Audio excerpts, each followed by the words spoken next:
नमस्कार। ये डेटा क्या कहता है मैं आप सब लोगों का एक बार फिर से स्वागत है।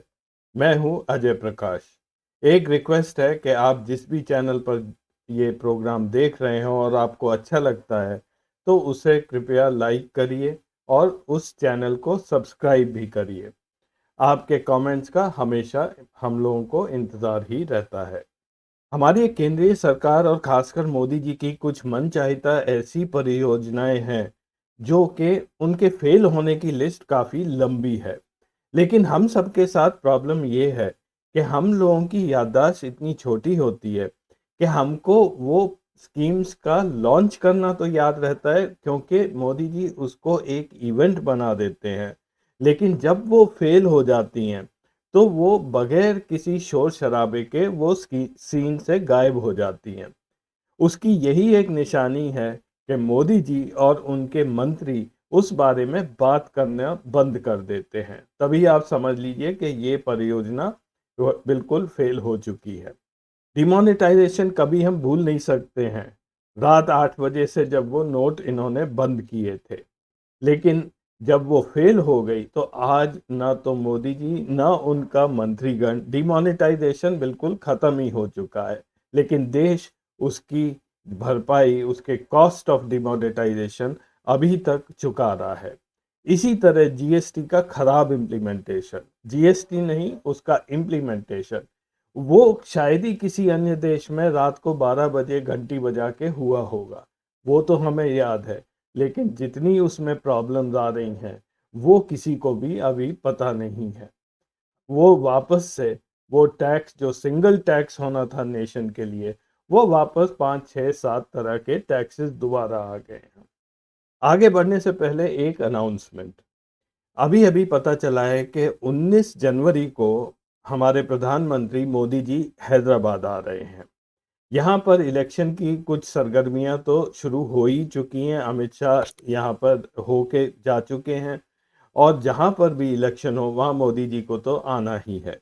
अब उनको बुलाने का भी कुछ बहाना होना चाहिए, तो इसलिए वो आ रहे हैं। वंदे भारत ट्रेन जो हैदराबाद से विशाखापट्टनम चलेगी उसको फ्लैग ऑफ करने के लिए, शायद ही कोई ऐसी वंदे भारत ट्रेन हो जो बगैर मोदी जी के हरी झंडी देखे वो चली हो। और उसके बाद उनके लिए 7,000 करोड़ के प्रोजेक्ट्स यहाँ पर दिखाए गए हैं जो कि वो एक तरह से शुरू करेंगे या नेशन को डेडिकेट करेंगे। उनमें से एक का मैं जिक्र ज़रूर करना चाहता हूँ। ये न्यूज़ ऑन एयर gov.in, ये सरकारी साइट है और उसके हिसाब से इसमें लिखा है कि prime minister will be dedicating to the nation academic research and hostel buildings in IIT Hyderabad sanctioned at a cost of over 2500 crore. 2500 crore की एकेडमिक और हॉस्टल बिल्डिंग आईआईटी हैदराबाद में वो नेशन को डेडिकेट करेंगे, जो कि अभी बनी नहीं है, ये सैंक्शन हुई है। और 2500 करोड़ में ये ज़रूर देखने वाली बिल्डिंग होंगी कि इनमें क्या ऐसी खास बात है जिसमें इतना पैसा लगाया जा रहा है। और आपकी इंफॉर्मेशन के लिए आईआईटी हैदराबाद 2008 में हैदराबाद में शुरू हुई थी। आज करीब उसको 15 साल हो चुके हैं उस इंस्टीट्यूशन को चलते हुए। अब चलते हैं आज के विषय पर। आप लोगों में से कितने लोगों को प्रधानमंत्री उज्ज्वला योजना के बारे में याद है? आपको नहीं याद है तो आप इसकी वेबसाइट पर देख सकते हैं। मैं संक्षेप में आपको बता देता हूँ। 2016 में ये स्कीम शुरू की गई थी। उसका उद्देश्य ये था जो कि हमारे गरीब तबके की महिलाएं हैं उनको एक क्लीन कुकिंग फ्यूल देने की बात थी, क्योंकि वो अभी तक जो खाना बनाते थे उसमें गोबर का इस्तेमाल होता था या केरोसिन का या लकड़ी का, और तीनों चीज़ों से ही इतना धुआं पैदा होता था कि उनका स्वास्थ्य खराब हो जाता था। इसके लिए 8,000 करोड़ का प्राविधान किया गया। पहले चरण में करीब 5 करोड़ महिलाओं का को इससे लाभ हुआ। 1,600 रुपये सेंट्रल गवर्नमेंट देती थी एक कनेक्शन के लिए ऑयल मार्केटिंग कंपनी को, जिसमें कनेक्शन दिया जाता था, पहला सिलेंडर भी दिया जाता था। और इसके अलावा एक हॉट प्लेट का भी प्राविधान था जो कि वो लोग ईएमआई पर खरीद सकते थे। तो प्रधानमंत्री उज्ज्वला योजना से महिलाओं का स्वास्थ्य लाभ तो होना ही था, इससे हमारी एनवायरनमेंट को भी फायदा होना था। लेकिन इस स्कीम को फेल होने का मुख्य कारण कुछ और ही था। बात पहला सिलेंडर देने की थी ही नहीं। वो तो सब लोगों ने ले लिया, गैस स्टोव भी ले लिया। बात थी कि दूसरा सिलेंडर क्या ये लोग खरीद सकते थे। गैस इतनी महंगी थी, 800 रुपया या 1000 अब हो गई है। क्या इन बीपीएल लोग जो गरीब तबके के लोग थे, क्या ये दूसरा सिलेंडर खरीद पाए? और इसीलिए ये स्कीम चली नहीं थी। लेकिन सरकार के आंकड़ों के हिसाब से वो हमेशा बात करते रहे एक्टिव कनेक्शंस की, यानी कि जिन लोगों को ये सिलेंडर पहली बार बांटा गया, और उस बेस पर वो स्टैटिस्टिक्स बताते रहे हैं। तो चलिए कुछ आंकड़े मैं भी आपको दिखाता हूँ। ये ग्राफ दिखाता है कितने प्रतिशत भारतीय लोगों को क्लीन एनर्जी उपलब्ध है खाना बनाने के लिए। ये डेटा है 2002 से लेकर 2020 तक, और ये डेटा मैंने लिया है वर्ल्ड बैंक की डेटा बैंक से। इसमें जो ऊपर पीली लाइन है वो है कितने प्रतिशत लोग जो शहरों में रहते हैं उनको गैस उपलब्ध है। 2002 में ये 54% थी, जो बढ़कर 2020 में 91% हो गई। गांव में, रूरल एरियाज में 2002 में 7.6% लोगों को गैस उपलब्ध थी। ये बढ़कर 53.5 हो गई 2020 में। और बीच की लाइन जहाँ पे ये लेबल्स हैं, ये है भारत की औसतन दर, एवरेज इंडियन पॉपुलेशन परसेंटेज जिनको कुकिंग गैस अवेलेबल है। 24.7 थी 2002 में, ये बढ़कर अब करीब करीब 68% हो गई है। सफेद लाइनें वो दिखाती हैं कि कौन उस समय हमारे देश के प्रधानमंत्री थे। 2002 से 2004 तक अटल बिहारी वाजपेयी एनडीए, उसके बाद मनमोहन सिंह यूपीए 1 2009 तक, यूपीए 2 2014 तक, और उसके बाद मोदी जी। तो अगर अब हम हर प्रधानमंत्री के कार्यकाल के दौरान ये ग्रोथ रेट निकालें कि कितनी तेजी से कुकिंग गैस अवेलेबल की गई थी, तो काफ़ी हद तक आपको समझ आ जाएगा कि सबसे ज़्यादा काम किस प्रधानमंत्री ने इस मामले में किया था। तो ये है ग्रोथ रेट्स का टेबल। इसमें पहली रो में है हमारे पूरे हिंदुस्तान की पॉपुलेशन का परसेंटेज। दूसरे ग्रीन वाली रो में ये रूरल पॉपुलेशन है, और नीचे थर्ड रो में सबसे नीचे ये शहरों की पॉपुलेशन का प्रतिशत है। अटल बिहारी वाजपेयी के शासन के समय में हिंदुस्तान में कुकिंग गैस की ग्रोथ रेट रही 4.9। रूरल एरियाज में, गांव में ये लगभग 8%, और शहरों में 4.4। यूपीए 1 में भी लगभग ऐसे ही फिगर्स रहे। शहरों की ग्रोथ रेट थोड़ी कम होती गई। यूपीए 2 में सबसे ज़्यादा ग्रोथ आई थी गांव में गैस पहुंचाने की, 12.8, यानी कि 5% ज़्यादा यूपीए 1 से। और जो पूरे पॉपुलेशन की ग्रोथ रेट बढ़कर हो गई थी 5.7। मोदी जी के आने पर रूरल ग्रोथ रेट हो गई 14.6, लगभग 2% बढ़ी, और हिंदुस्तान की ग्रोथ रेट आ गई 7.2। तो ऐसा बिल्कुल नहीं था कि प्रधानमंत्री मोदी या प्रधानमंत्री उज्ज्वला स्कीम ने एक ज़बरदस्त पुश दिया था गांव तक गैस पहुंचाने का, या गरीब तबके को गैस पहुंचाने का। ये काम एक्चुअल में ये मनमोहन सिंह जी ने यूपीए 2 के दौरान किया था। सबसे ज़्यादा काम उन्होंने ही किया था। मोदी जी को फिर बैटन पकड़ाया और मोदी जी उसको आगे लेके गए। यही बात एक और ग्राफ में भी नज़र आती है। ये ग्राफ दिखाता है हमारे देश में एलपीजी कंज्यूमर्स किस रेट से बढ़े हैं। ये 1970 में 32 लाख थे, 1984 में 88 लाख, उसके बाद 1999 से ये डेटा लगातार है 2021 तक। बीच में कुछ गैप्स हैं जिसका डेटा मेरे को नहीं मिला है। ये डेटा मैंने मिनिस्ट्री ऑफ पेट्रोलियम और नेचुरल गैस से लिया है। ये उनकी एनुअल रिपोर्ट्स में छिपा हुआ है। उन्होंने खुद ये डेटा कहीं पे ग्राफ फॉर्म में नहीं दिखाया हुआ है। 2002 में 6 करोड़ 30 लाख कंज्यूमर्स थे एलपीजी के। 2009 में 10.5 करोड़ और 2014 में 16.6 करोड़, और वो आज आज बढ़कर करीब 30.5 करोड़ हो गए हैं।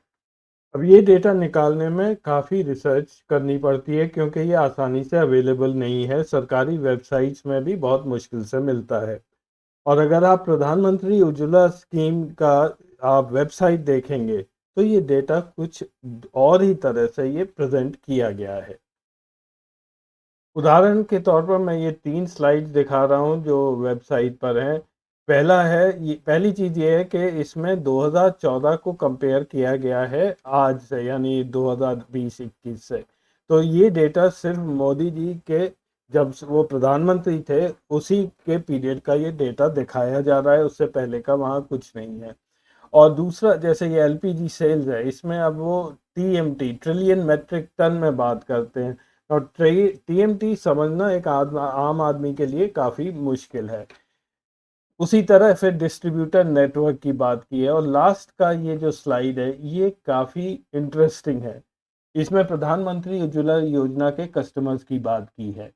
यहाँ पे बताया है कि 1 अप्रैल 2014 में कोई भी कस्टमर नहीं था, ज़ीरो था, और अब 9 करोड़ हैं 1 अप्रैल 2022 को। तो सीधी सी बात है, प्रधानमंत्री उज्ज्वला योजना शुरू ही 2016 में हुई थी, तो आप पीछे जाके क्या कंपेयर कर रहे हैं ये मेरी समझ में नहीं आया।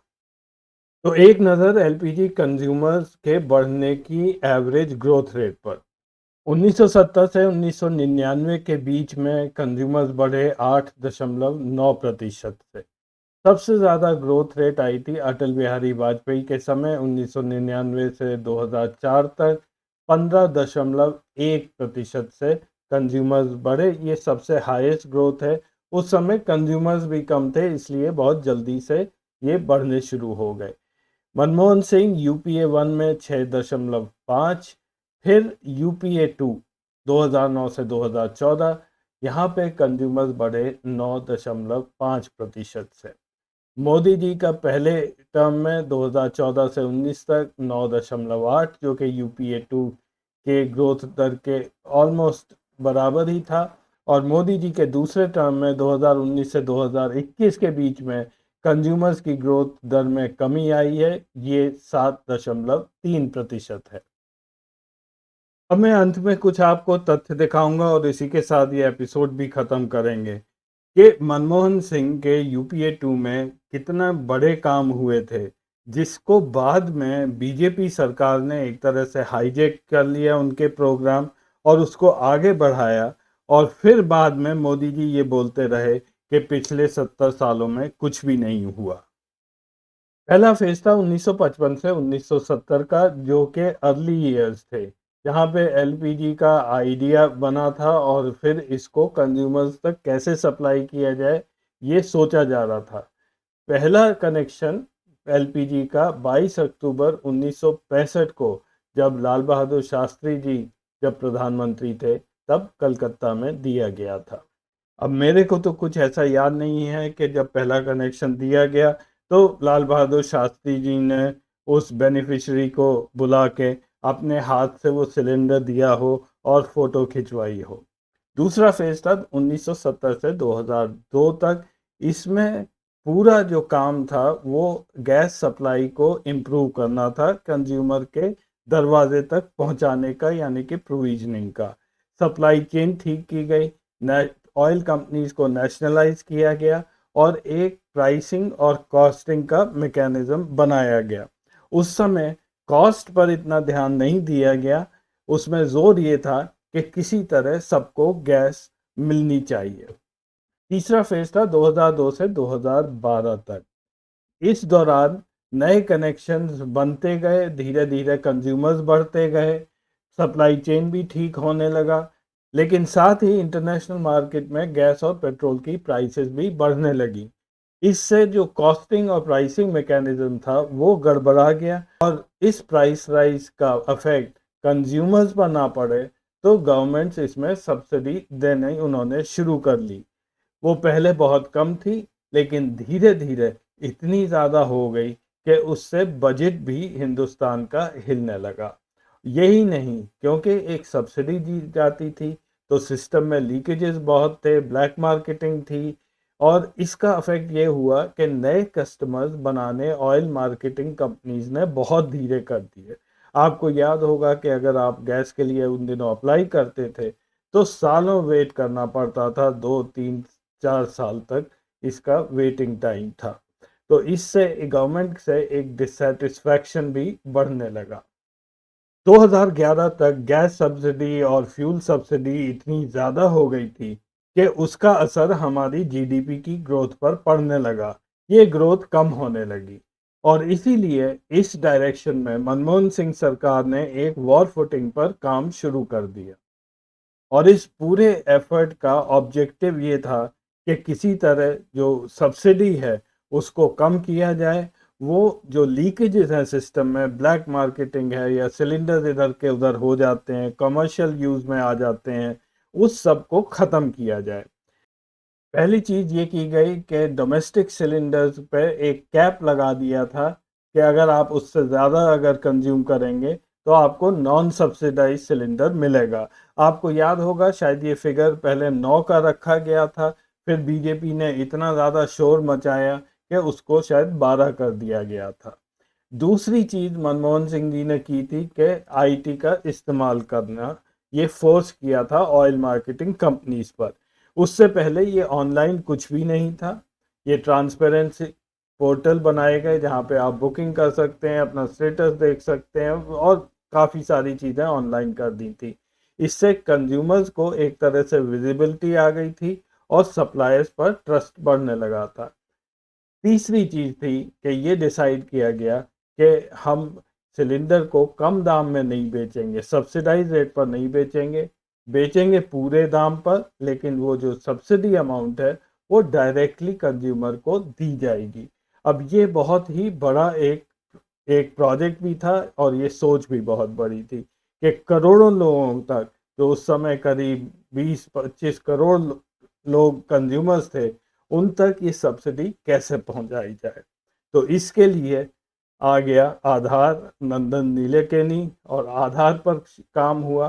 आधार का मेन ऑब्जेक्टिव यही था कि subsidy transfer, direct benefit transfer, और जब सब्सिडी ट्रांसफ़र होगी तो वो एक बैंक अकाउंट में ही होगी। उसके लिए आपका अकाउंट होना ज़रूरी है और केवाईसी भी ज़रूरी है।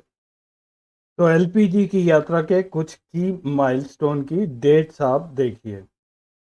जैसा मैंने कहा, पहला एलपीजी कनेक्शन 1965 में, जब लाल बहादुर शास्त्री जी प्रधानमंत्री थे, 22 अक्टूबर 1965 को।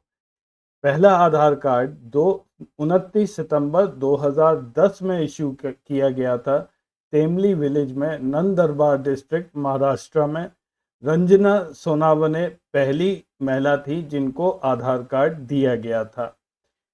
2013 में, 1 जनवरी 2013 को, पहला direct benefit transfer of gas subsidy ये किया गया था।